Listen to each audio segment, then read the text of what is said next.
Bwana, kuna taarifa kutokea Afrika Kusini ambazo zinaeleza kwamba jina la kiungo wa kati, kiungo wa ulinzi wa klabu ya Golden Arrows, Isaac Cisse mwenye umri wa miaka 19 limeongezwa katika orodha ya wachezaji ambao wanahitajika kwenye kikosi cha Simba Sports Club.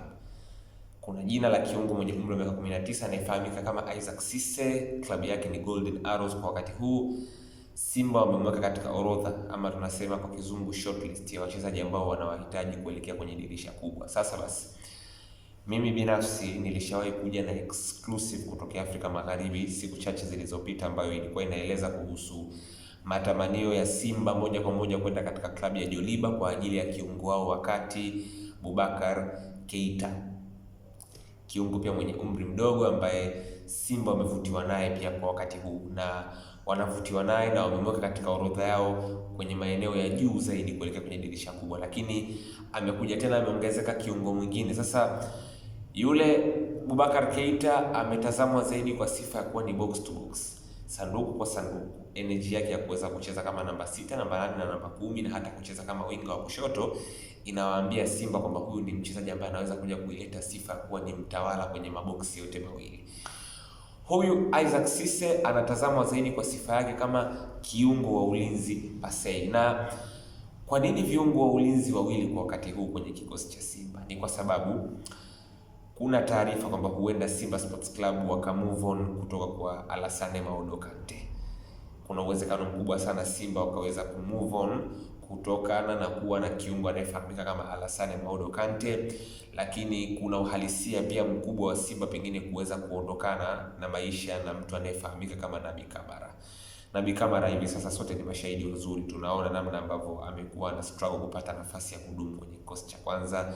Dakika zake zimekuwa finyu, na mimi nina taarifa za uhakika kabisa kutoka Afrika Magharibi ambazo nilizipata mwishoni mwa mwezi wa kwanza, ambazo zilikuwa zinaeleza kwamba kuna ofa ama kuna mvuto niseme wa vilabu takriban vitatu kwa ajili ya Nabi Kamara. Yaani Nabi Kamara ukitoa kwamba hapati nafasi katika kikosi cha Simba, lakini kuna vilabu takriban vitatu ambavyo navifahamu kwa taarifa ya uhakika ambayo nimeipata, ambao vinamhitaji Nabi Kamara kwenye dirisha kubwa, ama vimeanza kuvutiwa naye tangu dirisha dogo, lakini hakukuwa na chochote ambacho kimefanyika, lakini dirisha kubwa wanaweza wakajaribu tena kutia mguu mwisho wa siku. Kwa hiyo kwa kusema hivyo, hapo nimetaja viungo wakati wawili wa Simba ambao wanaweza wasiwe na maisha kupindukia kwenye msimu wa 26-27. Kwa hiyo kwa maana hiyo Simba wanajaribu kuangalia uwezekano wa kujaribu kuwatafuta viungo wengine wa chini mapema zaidi kwa wakati huu. Kwa hiyo Boubacar Keita, siku takriban 4-5 zilizopita nilikuja na exclusive yake,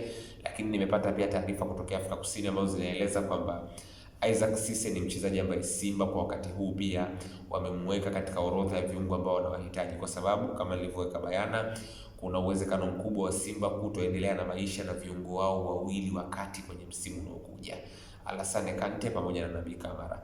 Alassane Kante of course kama vile kuna namna inaonekana labda level anayoionyesha na kile ambacho kinatarajiwa pengine kuna tofauti kidogo.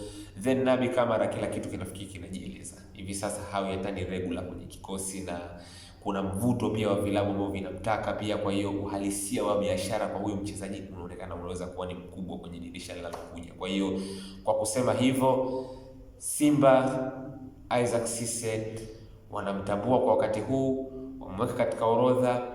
Boubacar Keita, Isaac Cisse, haya ni majina ambayo Simba wanajaribu kuendelea kuyatathmini kwa ukaribu zaidi. Biashara inaweza ikanukia kuelekea kwenye dirisha kubwa, lakini taarifa kubwa kutoka kwa Simba kwa wakati huu ni ya viungo wawili wakati kuweza kuja kuchukua nafasi za viungo wengine wawili wakati kwenye dirisha kubwa linalokuja.